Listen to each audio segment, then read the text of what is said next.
4명의 시각으로 깊게 이슈를 들여다보는 시간, 정치 사색 시간입니다. 오늘도 윤주진 정치 컨설턴트, 최진영 변호사, 김성환 시사평론가 그리고 강성필 더불어민주당 국민소통위원회 부위원장과 함께합니다. 안녕하십니까? 네, 안녕하십니까? 오늘 첫 번째 우리 원구성 이야기를 좀 먼저 해보려고 합니다. 지금 여전히 평행선을 달리고 있는 국회 원구성 협상입니다. 민주당의 경우 지금 우원식 국회의장 그리고 여당을 향해서 오늘이라도 본회의를 열자, 그리고 7개 상임위를 구성해야 한다라고 압박을 했는데 우원식 국회의장이 이야기를 또 조금 전에 기자회견을 열고 이야기를 했습니다. 지금 이 상황에서 1당이 11개, 2당이 7개가 합당하다라고 이야기를 했거든요. 일단 이 이야기 어떻게 들으셨는지 윤주진 컨설턴트께 먼저 여쭤보겠습니다. 네, 일단은 약간 숨고르기를 하는 것 같습니다. 민주당이 너무 상임위를 18개를 다 독식해버렸을 경우에 이 야당에 의한 의회 독재 프레임이 강하게 걸릴 수 있어서 안 그래도 지금 민주당이 지지율 문제에서 조금 우려할 만한 그런 지점들이 있거든요. 그런 점에서 아마 조금 이제 쉬어가자라고 하는 템포 조절을 하는 것 같은데요. 예. 그러나 사실은 이제 이 11대 7이라고 하는 숫자보다는 더 본질적으로 중요한 것은 국회의장을 야당이 가져갔다면 법사위원장이나 운영위원장 같은 주요 상임위원장 같은 경우는 여당에게 양보하는 그러한 기존의 관행을 깨고 지금 현재 이제 11개 상임위를 먼저 임명을 했습니다. 이러한 부분까지 좀 근본적으로 들여다볼 필요가 있는데 그럼에도 불구하고 이제 우원식 의장은 거기까지 가지는 못하고 일단 7개 상임위 위원장 정도는 그래도 여당에 양보하는 쪽으로 먼저 기다리자. 그러면서 이제 여당의 키를 넘긴 건데요. 다만 여당 입장에서는 법사위원장을 가져올 수 있느냐라는 문제에서 지금 현재 어려움이 있기 때문에 이 우원식 의장의 이 시간을 주는 것을 받을지는 좀 의문인 상황입니다. 네, 강성필 부위원장님 어떻게 좀 보실까요? 일단 지금 말한 이 부분에 대해서 받겠습니까? 그걸 먼저 여쭤보겠습니다. 예, 저는 안 받을 걸로 예상되는데요. 안 받으면 국민의힘만 손해죠. 그리고 어허. 국민의힘이 여당으로서의 지위를 망각하고 있는 거라고 생각을 해요. 그러니까 국민의힘에서는 11개 중에 7개도 받지 못하겠다 대신에 특히 15개를 구성해서 민생을 챙기겠다 이렇게 대책을 내놓았거든요. 예. 그런데 이 말도 공허한 이유가요. 6월 7일까지가 국회가 개원한 지 일주일 정도 되는 시간이었는데 그때 시점에서 토론회가 국회에서 16건이 열렸는데 그중에서 2건만 국민의힘에서 개최한 토론회예요. 근데 이것도요, 2개도요, 민생과는 전혀 상관이 없는 겁니다. 그리고 한 달로 더 늘려보니까요, 38건의 토론회가 있었는데 이 중에서 9건만 국민의힘에서 토론회를 개최를 했어요. 과연 이게 민생을 챙기려고 하는 국민의힘의 모습인가? 여기에 의문을 가지지 않을 수가 없고요. 최근에 법사위에서 감사원에 이제 인사들이 나와서 전현희 의원하고 같이 예. 어떤 대화를 토론을 질의를 주고 받았는데요. 상당히 태도가 불손하더라고요. 그래서 여기에 대해서 정청래 법사위원장이 강력하게 주의를 줬거든요. 이러한 모습들을 보면서 과연 국민의힘에서 법사위원장을 가져갔으면 이러한 모습들이 계속 진행됐겠구나. 그렇게 되면 법사위에서의 어떤 여러 가지 현안들이 제대로 통과되지도 않고 정쟁만 일으켰겠구나. 그래서 비교적 공격력이 좋은 정청래 의원이 법사위원장 맡은 것이 한편으로 또 잘된 일이구나라고 느끼게 할 수가 있었고 다시 말씀드리지만 법사위원장은 이 견제의 역할 때문에 1당의 의장, 2당이 법사위원장을 가져갔는데 이것은 대통령께서 거부권, 그러니까 제2 표결권을 남발하지 않는다는 전제에 이루어지는 거기 때문에 지금 이 상태에서 11개는 민주당, 7개는 국민의힘이 가져가는 이 한도 내에서 국민의힘이 빨리 그 국회로 들어오는 것이 합당하다 이런 말씀 드리겠습니다. 예. 최 변호사님, 지금 국민의힘 입장에서는 사실 이 11개 구성 이후에 매일 의원총회를 열고 관련된 투쟁 대책을 마련하겠다라고 했어요. 그리고 근데 오늘 추경호 원내대표 같은 경우는 이러한 의총 당분간은 좀 중단을 하겠다라고 하면서 민생응보에 나서겠다고 했거든요. 지금 이 시점에 민주당이 내놓은 이 대책에 대해서 국민의힘 어떻게 반응하겠습니까? 뭔가 있다. 뭔가 있다. 네, 말씀하신 것처럼 예. 그 추경호 원내대표 같은 경우에는 매일매일 의원총회를 지금 열어왔습니다. 그런데 오늘 오후 3시, 2시였습니까? 우리 그 우원식 국회의장께서 이 부분과 관련해서 18개 상임위원회를 민주당이 다 가지고 가는 문제가 있다라고 하면서 뭐라고 하셨냐면 만약에 그렇게 될 경우에 국민의힘을 지지하는 국민들의 권리를 침해하는 것이다. 이렇게 얘기를 하셨고 그와 어떻게 보면은 손뼉을 치면서 지금 추경호 국민의힘 원내대표께서 2, 3일 동안은 어떻게 보면은 계속 이어지는 의원총회를 중단한다라고 하셨습니다. 다만 이 부분과 관련해서 기자들의 질문에 그렇다고 하면은 원구성에 대해서도 원점에서 재검토를 해야 되느냐라는 그런 질문과 관련해서 그렇다라고 했습니다. 결국 이 부분과 관련해서 지금 민주당 같은 경우에는 예. 11개는 우리가 갔지만 7개는 지금 국민의힘에 양보하겠다라고 얘기를 하고 있습니다만 예. 실질적으로 우리가 얘기하는 빅3 법사위원장, 운영위원장 그리고 과방위원장에 대해서에서 이와 관련해서 이 부분이 사실은 민주당이 다 가지고 가는 이런 전략은 설령 지금 이제 잠시 숨고르기를 한다 해서 이 부분에 대해서 단 모든 것을 민주당이 양보하지 않는다라고 하면은 지금까지 있었던 어떤 민주당의 흐름이 계속 이어질 가능성이 있다라고 보는데요. 지금 말씀드린 것처럼 추경호 원내대표가 2, 3일 동안 이 의원총회를 중단한다는 것은 예. 뭔가 이 국회의장 나아가 야당과의 관계에서 아까 말씀드렸던 빅3 중에 한 개, 특히 이 법사위원장에 대한 새로운 어떤 주고받음 이런 부분을 약간 시사하는 것이 아닌가 하는 그런 취지라서 민주당 내에서의 어떤 아까 말씀드렸던 어떤 최근에 민주당의 어떤 지지율이라든가 이런 부분을 봤을 때 민주당의 전향적인 어떤 양보가 있다고 한다고 하면 어떻게 보면은 벼랑 끝 전략 속에서 법사위원장을 국민의힘에 주는 것으로 원구성을 마무리할 가능성도 뭐 조심스럽게 한번 뭐 희망적 사고일지 모르지만 한번 예측해보고 있습니다. 예. 김성환 평론가께서 혹시 어떻게 들으셨는지요? 그건 뭐 국민의힘의 희망사항일 것 같고요. 민주당이 절대 법사위는 내놓지 않을 겁니다. 그렇습니까? 예. 그건 협상의 여지가 저는 없다고 생각하고요. 오늘 우원식 국회의장의 발언 가운데 밑줄을 우리가 그어야 되는 발언은 조속히 원구성을 마치는 게 최선이라고 생각한다. 여기에 있다고 저는 생각하거든요. 지금 원구성 지금 숨가쁘게 국회법이 정한 기한 내에 원구성을 해온 거 아닙니까? 근데 지금 11개 상임위가 가동되고 있는데 국민의힘은 상임위 보이콧하고 별도로 특위를 구성해서 뭐 지금 정부 관계자들을 그 특위로 불러가지고 지금 서로 논의를 이어가고 있는 좀 희한한 모습이 나타나고 있는 건데요. 그러니까 국회의장 입장으로서는 원구성을 정상적으로 하는 게 일단 제 1순위 목표가 될 수밖에 예. 없는 거죠. 근데 지금 민주당하고 국민의힘이 한치 양보도 하지 않는 이런 상황이 되는 것 아닙니까? 그러니까 국회의장으로서 이럴 때 그냥 나머지 7개 상임위 일방적으로 선출하고 국회 원구성을 강행할 수 있는데 그러기에는 민주당도 부담스럽고 국민의힘도 부담스러운 상황이니 한 번 더 기회를 주겠다. 다만 원구성을 조속히 하는 방안으로 내가 결정하겠다. 이런 뜻이거든요. 그러니까 민주당한테는 일정하게 속도 조절하고 뭐 입법 독주다라고 하는 부담을 좀 덜어주고 국민의힘 입장에서는 뭐 연일 의원총회를 하고 있지만 뾰족한 대안을 못 내놓고 있는 상황이거든요. 그냥 법사위원장 안 주면 우리는 안 들어간다. 굉장히 집권 여당으로서 무책임한 태도를 한편으로 또 보이고 있다고 할 수 있는데요. 그러니까 원내 지도부가 뭔가 대책을 내놓지 못하는 상황에서 계속 시간을 끄는 것에 대한 국민의힘 내부의 불만 또 부담도 굉장히 커지고 있는 상황이라는 거죠.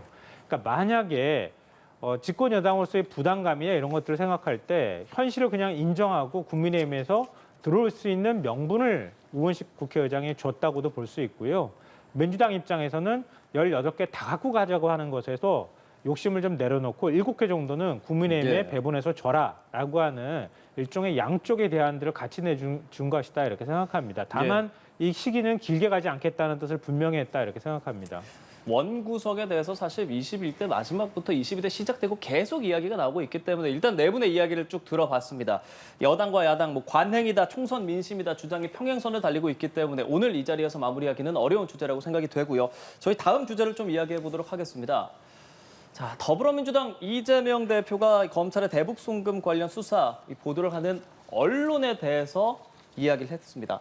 검찰의 애완견이라는 표현을 썼거든요. 검찰의 애완견처럼 주는 정보를 받아서 열심히 왜곡, 조작하고 있다라고 하면서 이 대북 송금 추가 기소된 이 상황이 잘못됐다라는 이야기를 하고 있는데 이에 대해서 당내 좀 반응을 보겠습니다. 보시면 더불어민주당의 노종면 원내대변인, 언론인 출신이죠. 대다수의 언론이 지금 검증보다는 검찰 주장을 받아쓰게 하고 있다. 그러면서 이재명 대표가 말한 이 애완견이라는 표현에 대해서 동의를 한다라는 뜻의 이야기를 페이스북에 올렸고요. 양문석 의원도 애완견이라고 하는 것은 애완견한테 오히려 신뢰다라고 말하면서 기레기라고 말하자. 참 논란이 되고 있는 이런 상황에 대해서 저도 이제 언론에 있는 입장에서 이재명 대표의 이 발언을 어떻게 받아들여야 하는가, 그리고 여기에 대해서 국민의힘의 반응도 좀 보겠습니다.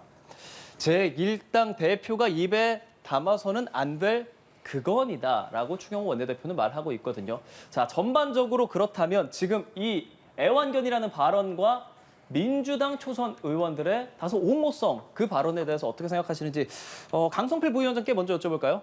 그러니까 이재명 대표가 예. 그 애완견이라고 말한 언론은 선택적이고 그리고 편파적으로 보도를 하는 언론에 한해서 얘기를 한 거지 저는 전체 언론에 대고 이렇게 얘기한 건 아니라고 생각을 합니다. 다만 여기에 대한 조금 더 자세한 설명이 있었다면 오해가 없었을 텐데 이 부분 좀 아쉬운 거죠. 그러니까 이재명 대표가 이러한 말을 하게 된 의도는 이겁니다. 예를 들어 최근에 벌어진 이 재판만 봐도요. 예를 들어서 김성태 씨는 잡혀가지고 한국에 들어왔을 때 이재명 대표 모른다고 했어요. 본 적도 없다고 했어요. 이재명 대표도 마찬가지입니다. 그런데 얼굴도 본 적 없는 사람한테 41억을 대납해주고 또 여기에 대해서 증거라든지 녹취록이라든지 계약서 한 장 안 남겼을까요? 이게 참 의아합니다.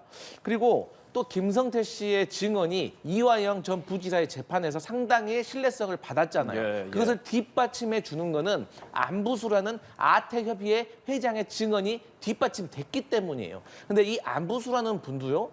과거에는 이재명 대표의 방북 비용에 대해서 모른다고 했습니다. 회의 자체도 잘 모른다고 했습니다. 하지만 쌍방울이 안부수 씨 딸에게 오피스텔을 제공한 전후에 이분의 진술이 바뀌었다는 거예요. 예. 그러니까 오염됐다는 거죠. 그리고 쌍방울의 임원이 이 안부수 씨 딸에게 직접 오피스텔을 알아봐 주신 분입니다. 근데 이분이 증언하기를 본인이 조사받으러 검찰에 가니까 아니 모든 피해자들이 다 모여 앉아 있었다는 거 아닙니까? 그러니까 이른바 이걸 진술 세미나라고 하잖아요. 그런데 피해자들끼리 서로 격리해야 되고 입을 맞추지 못하게 이렇게 막아야 되는데 이분들이 다 모여 있었다고 하니까 과거에 이하영 전 부지사가 제기했던 술자리 회유 아니면 고위직 검찰 출신 전관 변호사의 회유 이런 것들이 다시 의심을 받게 되는 겁니다. 근데 이러한 면에 있어서는 일부 언론들이 보도를 하지 않는 것에 대해서 이재명 대표가 조금 서운한 불만을 표시한 것이다. 이렇게 이해하시면 될 것 같습니다. 예. 윤준지 컨설턴트께 바로 같은 질문 드리겠습니다. 어떻게 봐야 됩니까, 이거? 이게 이제 검찰이나 법원을 출입하는 법조 출입 기자들은 당연히 검찰에서 나온 정보를 바탕으로 해서 보도를 합니다.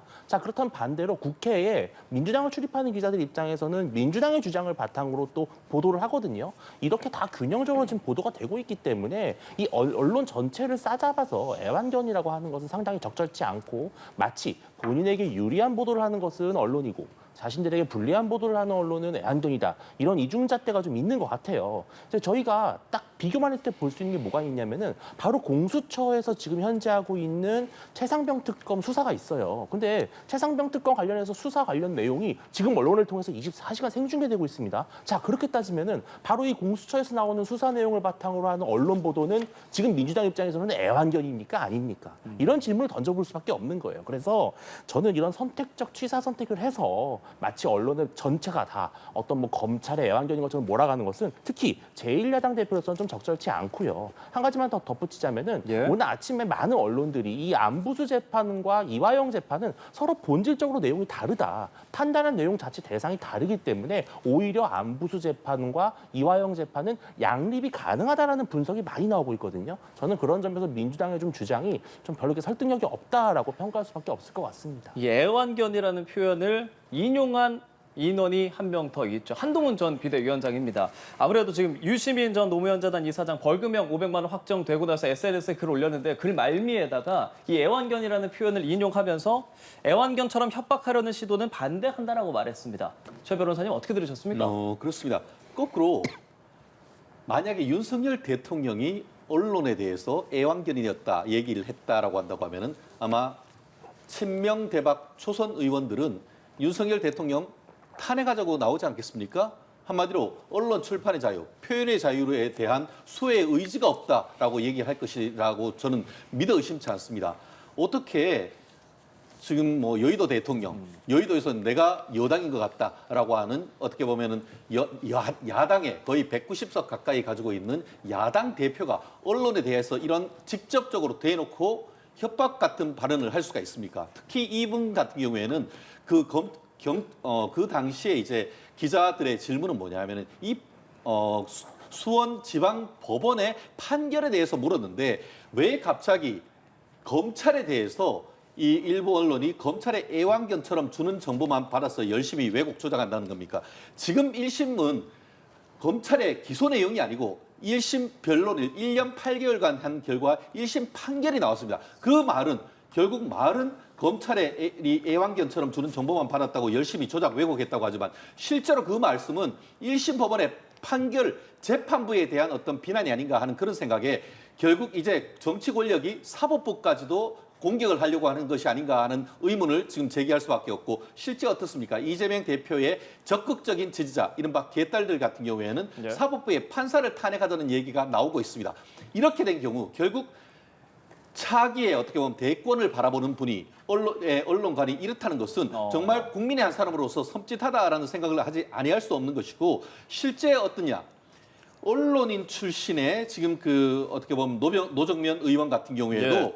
본인들이 어떤 그 대부분 언론들이 검증보다는 검찰의 그 주장을 받아쓰기에 어떤 그 급급하다고 하면서 이와 같은 이재명 대표의 어떤 주장을 합리화하는 이런 걸 보면서 저는 정말 저분이 언론인인가에 대한 의문을 제기할 수밖에 없는 것 같은데요. 예. 다시 한번 말씀드린다라고 한다고 하면은 아무리 한다 해도 지켜야 될 금도가 있는데 너무 한참 나가는 것이고 그것은 결국 부메랑이 되어서 이재명 대표 나아가 예. 민주당한테 다시 돌아올 수밖에 없다라고 얘기하지 않을 수 없는 것 같습니다. 이 대권을 바라보는이라는 표현을 써주셨어요. 검찰의 애완견이라는 표현이 나온 그 배경을 보면 사실 대북송금 의혹 관련해서 추가 기소가 된 부분에서 이런 이야기가 나오게 됐는데 대권 바라봐준다고 했는데 민주당에서 지금 보면 대표 임기 예외 규정, 그러니까 대선에 출마하는 당대표에 언제 사퇴해야 되냐 이 부분에 대해서 이제 실질적으로 좀 진행이 되는 듯 보이는 상황이기 때문에 당내 분위기가 어떻습니까? 사법 리스크라고 표현하는 그런 것들이 지금 작용을 하고 있는 건지요? 김성환 평론가님께 여쭤보겠습니다.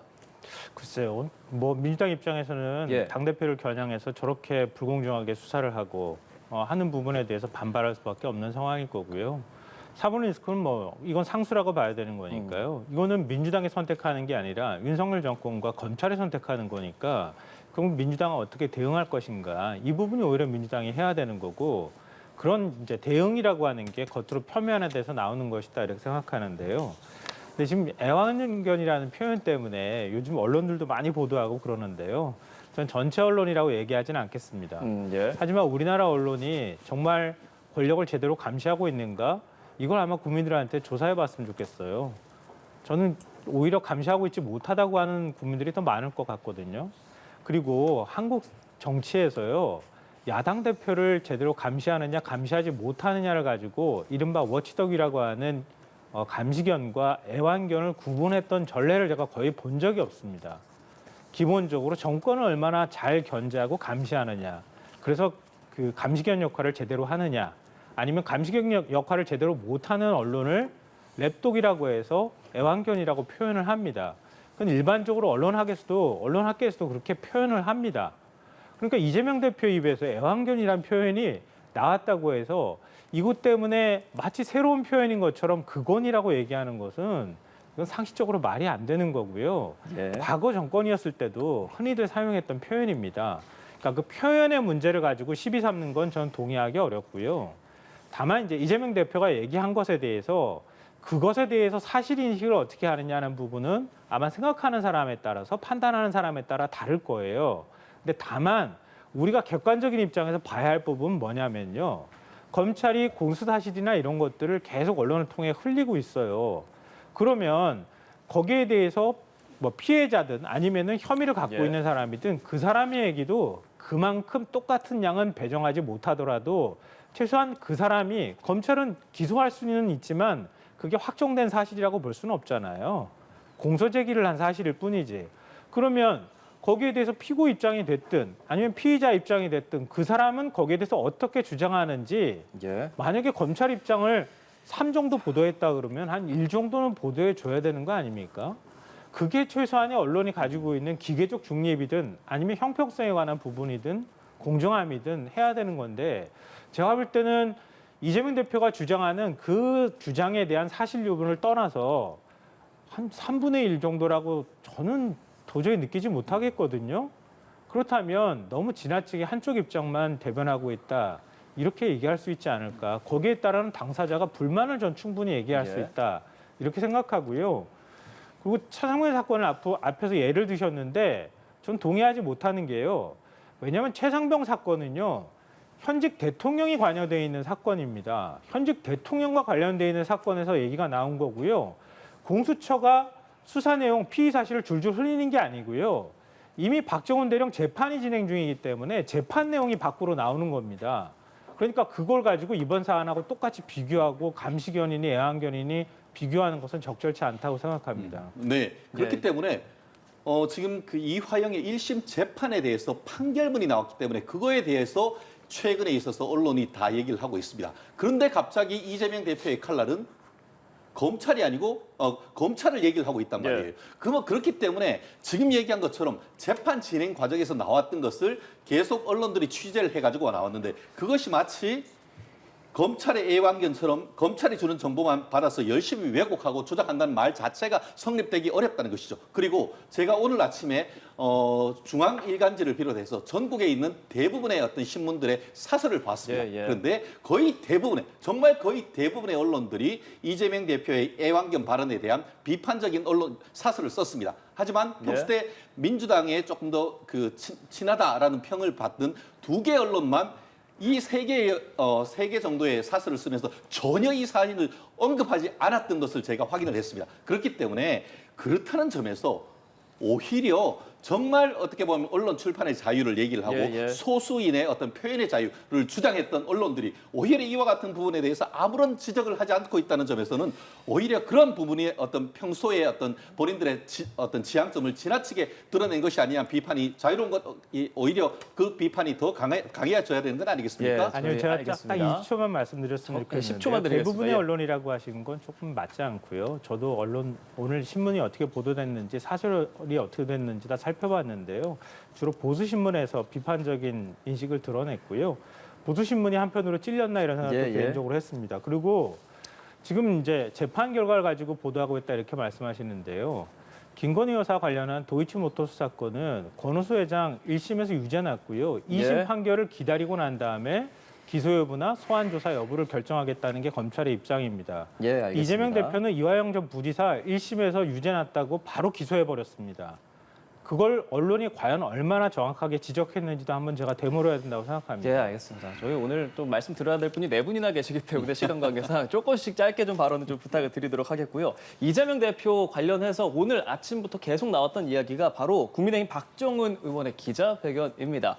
녹취록을 공개했거든요. 어떻게 들으셨습니까? 윤주진 컨설턴트께 여쭤보겠습니다. 일단 위증교사 혐의 같은 경우는 지난번 영장 청구에서도 그 영장 판사에서 어느 정도는 혐의가 소명됐다고 이미 이야기를 했습니다. 저는 위증교사 같은 경우는 이 재판은 빨리 신속하게 재판부가 좀 결론을 내는 것이 맞다. 더 이상 왈가왈부할 문제가 아니고요. 나머지 사법 리스크 같은 경우에도 저는 이재명 대표 입장에서 그렇게 억울함을 표명할 수 있다고 봐요. 그리고 검찰이 너무 일방적으로 주장한다. 좋습니다. 그러면 이재명 대표 입장에서는 조금 더 확실한 반론을 갖고 와서 재판부를 설득하면 됩니다. 그래서 대한민국에 1심, 2심, 3심제가 있는 거 아니겠습니까? 저는 이재명 대표가 이런 식으로 계속 재판부를 겁박하고 탄핵 소추 카드를 남발하지 말고 재판에 충실해서 국민들에게 정말 법리로 소명을 했으면 좋겠습니다. 당의 입장 듣고 싶습니다. 강성필 부위원장께 여쭤볼게요. 네, 저도 오늘 아침에 그 박정은 의원이 그 공개했던 내용 들어봤습니다. 근데 모르겠어요. 어떻게 같은 녹취 내용을 듣고 한편에서는 이거 정말 우리 속된 말로 빼박이다. 정말 확실하다라고 느끼는 거고 제가 들었을 때는 그 도중에 이런 말이 있더라고요. 이재명 대표가 그 비서한테 시장님도 이제 돌아가셨고 시간도 지났고 이 말이 저는 이제 무서워하지 말아라. 사실대로 말해도 된다. 저는 그렇게 들렸어요. 근데 그리고 또 중간중간에 사실대로 말해라. 그리고 우리가 주장했던 것들 이렇게 말하고 있기 때문에 이것은 지켜봐야 되는데 마치 이것 때문에 모든 결정적인 증거가 나와서 이재명 대표의 재판이 유죄로 될 것 같이 호도하는 것은 조금 무리하다. 이런 말씀 드리겠습니다. 네, 짧게만 말씀드리겠는데요. 이것 말고 다른 녹취록이 많습니다. 그리고 또 그 위증을 했다는 실질적인 그 김모 씨 같은 경우에는 본인 스스로 위증했다는 사실을 자백하고 있단 말이에요. 그렇기 때문에 오늘 나왔는 증거만 녹취만 있는 것은 아니다. 그 말씀드리겠습니다. 알겠습니다. 자, 저희 주제를 좀 바꿔보도록 하겠습니다. 이런 가운데 국민의힘은 이제 23일 전당대회, 다음 달이죠. 다음 달 23일로 전당대회를 앞두고 있는 상황인데 제 뒤에 국민의힘 당대표의 선호도를 저희가 이렇게 그래프로 좀 보여드렸습니다. 이게 보시면 전체 선호도라고 적혀 있고요. 가장 앞에 유승민 전 의원이 있고 한동훈 전 비대위원장, 안철수, 나경원, 원희룡, 김재섭, 윤상현 이렇게 쭉 나와 있는데 가장 먼저 나와 있는 게 이제 유승민 전 의원입니다. 지금 말씀드리는 이 부분은 뉴스원이 한국갤럽에 의뢰해서 14일, 15일 전국 만 18세 이상 108명을 대상으로 조사했다라는 거 말씀드리겠는데 다만 저희 화면을 좀 바꿔주시죠. 지금 전체 선호도 말씀드렸는데 지지층으로 바뀌니까 맨 앞이 갑자기 올라왔습니다. 뭐 많은 분들이 좀 예상은 하실 것 같아요. 한동훈 전 비대위원장이 59%고요.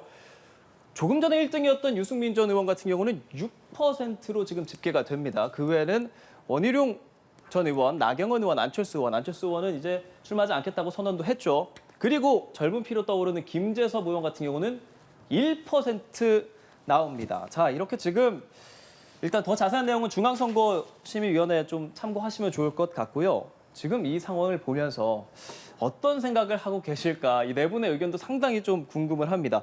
기본적으로 어대한 분위기가 좀 강한 상황에서 이 얘기를 안 할 수 없습니다. 그래서 한동훈 전 위원장 나오냐 안 나오냐, 나오면 언제 나오냐, 누구랑 나오냐 이 얘기 안 할 수 없을 것 같거든요. 최진영 변호사께 여쭤볼게요. 어대훈이냐 어대한이냐 차이밖에 없는 건 아닙니까? 현실적으로 국민의힘 지지자들 같은 경우에는 많은 부분 한동훈 전 비대위원장의 어떤 출마 및 당선에 대해서 상당 부분 그 기정사실화하고 있는 것도 사실인 것 같습니다. 예. 그러다 보니까 좀 전에 얘기하신 것처럼 안철수 어떤 그 의원이라든가 이런 부분 같은 경우에는 출마를 계속 고려하다가 최근에 같은 경우에는 의견을 번복하고 있는 그런 부분도 나타나고 있는 것 같은데요.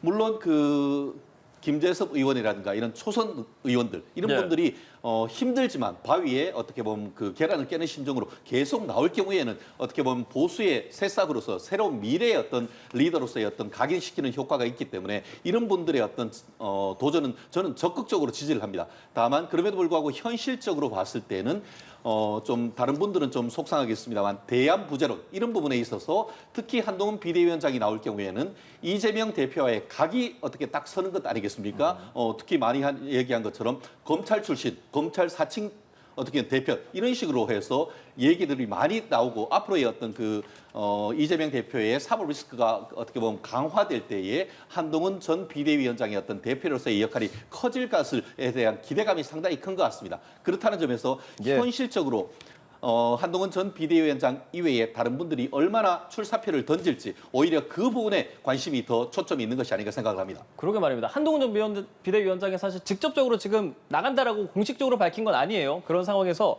그래서 대항마가 누가 될 것이냐 우리가 한번 짚어보자면 좀 높지 않게 나오는 이 의원들이 어떤 결정을 할까도 좀 궁금하거든요. 강성필 부위원장님께서 보시기에 좀 출마할 가능성 있다고 보십니까? 저는 한동훈 전 비대위원장이 이런 상황까지 벌여놓고 목격담을 수없이 뿌려놓고 나서 출마를 하지 않는다면 그야말로 국민과 당원을 우롱하는 거죠. 그렇기 때문에 저는 출마를 할 것으로 예상하고요. 예. 다만 이제 확실히 이 국민의힘 안에 룰이 참 희한하다. 그러니까 국민 여론을 이렇게 반영을 하지 않으려고 했던 이유가 무엇인가에 대해서 조금 회의적입니다. 그러니까 유승민 의원 같은 경우는 국민 여론 반영하니까 1등, 2등이 되는 거고 한동훈 위원장 같은 경우는 또 국민 여론을 섞으니까 조금 양강 구도로 가는 거 아니겠습니까?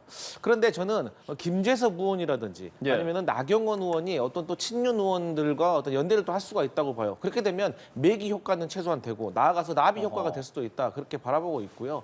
어찌됐든지 간에 이번 전당대회는 삼자적인 입장에서 봤을 때 누가 당대표가 되느냐에 가장 가까운 선상으로 가려면 메시지가 가장 중요하다. 당 대표가 대통령실과 어떤 관계를 설정을 할 건지 그리고 앞에 놓여져 있는 여러 가지 현안에 대해서 해결 능력을 어떻게 보여줄 것인지 예를 들어서 당장의 원구성만 하더라도 아무런 힘이 없고 무기력한 모습을 보여주고 있고 앞에 놓여진 뭐 최혜병이라든지 네. 설교 시추라든지 여러 가지 현안에 있어서 해야 될 일이 많은데 여기에 대해서 확실히 선명한 선을 보여주는 후보가 저는 당대표가 될 가능성이 높다 이렇게 보고 있습니다. 네, 조금 전에 이제 나경원 의원이라든지 김재섭 의원이 친윤과의 관계를 어떻게 하느냐에 따라서 나비 효과까지 날 수 있다라고 이야기를 했습니다. 사실 지난번 당권 좀 생각해 보면 김기현 전 대표가 그 당시에 처음에 좀 높게 나오지 않았었거든요. 그 뒤로 점점점 높아지는 수치들이 있었기 때문에 지금 저희가 보여드렸던 이 조사 결과도 어떻게 바뀔지 모릅니다. 그렇다면 윤주진 컨설턴트께 이렇게 여쭤보고 싶습니다. 친윤계는 어떤 곳에 손을 들어줄 것인가? 행보 어떻게 좀 분석하고 계시는지요? 저는 지금 국민의힘에서 친윤이라고 하는 세력은 사실상 좀 전 뭐 무색해졌다고 생각을 해요. 물론 없지는 않겠습니다. 예, 예. 이재명 윤석열 대통령을 더욱더 지지하고 또 용산과의 어떤 관계를 더 협조적으로 해야 된다라고 생각하는 의원들도 있지만 전반적으로 그러한 의원들이 뭔가 세력화를 해서 특정 후보를 밀어준다든지 혹은 특정 후보를 비토한다는 식의 그런 집단적 행동이 이번 전당대회에서는 나타나지 않을 것이라고 보고 또 그러한 집단적 움직임에 그 어떠한 후보도 사실은 화합하지 않을 겁니다. 제가 봤을 땐 그런데요. 다만 현실적으로 봤을 때 친윤계라고 불릴 만한 의원들이 내심 이제 한동훈 전 위원장에 대해서 불편한 기세를 갖고 있는 것도 사실은 부정하기 어렵죠. 근데 이런 이제 여러 가지 변수가 작용을 할 텐데 예. 지금은 이제 한동훈 위원장을 비롯해서 여러 후보들이 아직은 출마 선언을 안 했거든요. 근데 이제 출마를 선언하고 뭐 TV 토론을 한다든지 또 전국에 이제 전당대회를 돌아다니면서 연설을 한다든지 예. 다양한 상황에서 과연 한동훈 위원장에게 어떠한 질문에 대해서 어떠한 답변을 들을 수 있을지에 따라서 실은 결선 투표제를 가느냐 마느냐 이게 되게 중요한 변수거든요. 저는 아직까지는 좀 지켜볼 필요가 있다라고 보입니다. 예, 김성환 평론가님 오래 기다리셨습니다. 자, 친윤계 앞으로 어떤 선택을 하게 될까요? 이거 지금 속단하기 좀 어렵다고 생각해요. 지금 분위기로 봐서는 어대한이 분명해 보이고요. 이건 뭐 부인하기 어려운 사실일 겁니다. 근데 막상 출마 선언을 하고 난 다음에 그 다음 상황은 쉽게 예단하기 어렵다 이렇게 생각하는데요. 크게 세 가지인데요. 첫째로는 한동훈 전 위원장이 자기 정치에 대해서 제대로 말해본 적이 없어요. 그리고 김건희 여사 관련된 문제에서 눈높이란 발언 한 번 했다고 해서 결국 그 선거 국면에서 비대위원장직에서 물러날 뻔했던 거 아닙니까? 근데 당장 만약 출마 선언을 한다 그러면 출마 선언을 하는 자리에서 기자들이 물어볼 겁니다. 차상문 특검법 어떻게 할 겁니까? 이렇게 물어봤을 때 한동훈 위원장이 뭐라고 얘기할지 좀 궁금하거든요. 그 뒤에 줄줄이 따라갈 얘기들이 정말 많을 겁니다. 그 질문에 대해서 어떤 비전을 가지고 정확하게 어떻게 얘기를 할 것인지 이제 시험대 위에 올라서게 된다. 그때 한 위원장이 어떤 태도를 보일지가 중요하고요. 둘째로는 이번 총선 기간 동안에 국민의힘이 물갈이 잘 못했다는 건 아마 많은 분들이 아실 거예요. 전체 의원 10명 중 6명 이상이 영남권에 몰려있는 상황이거든요. 특히 당원들의 한 40% 이상이 영남권에 있습니다. 60대 이상이 40%가 넘어요. 그러면 현역 국회의원들의 입김이 저는 굉장히 강하게 작용할 것 같거든요. 그러면 그런 영향을 받는 당원들 사이에서 뭔가 조직적 움직임이 일어나기 시작하면 어대한 분위기하고는 좀 다른 흐름이 만들어질 수 있다 이런 거고요. 예. 셋째로는 이른바 비한계로 분류되는 후보나 지금 김재섭 의원도 얘기 나오고 있지만 그 후보들이 한동훈 전 위원장이 뭔가 희망을 주지 못하거나 또 다른 실망감을 주는 일이 벌어지고 또 다른 비한계 의원들이 연대하려고 하는 움직임이 생겨날 때는 그렇게 만만치 않은 결과가 될 수도 있겠다, 싸움이 될 수도 있겠다 생각합니다. 예, 알겠습니다. 오늘 정치 사색 여기서 마무리를 해야 할 것 같습니다. 지금까지 윤주진 정치 컨설턴트, 최진영 변호사, 김성환 시사평론가 그리고 강성필 더불어민주당의 국민소통위원회 부위원장과 함께했습니다. 오늘 말씀 잘 들었습니다. 조심히 가십시오.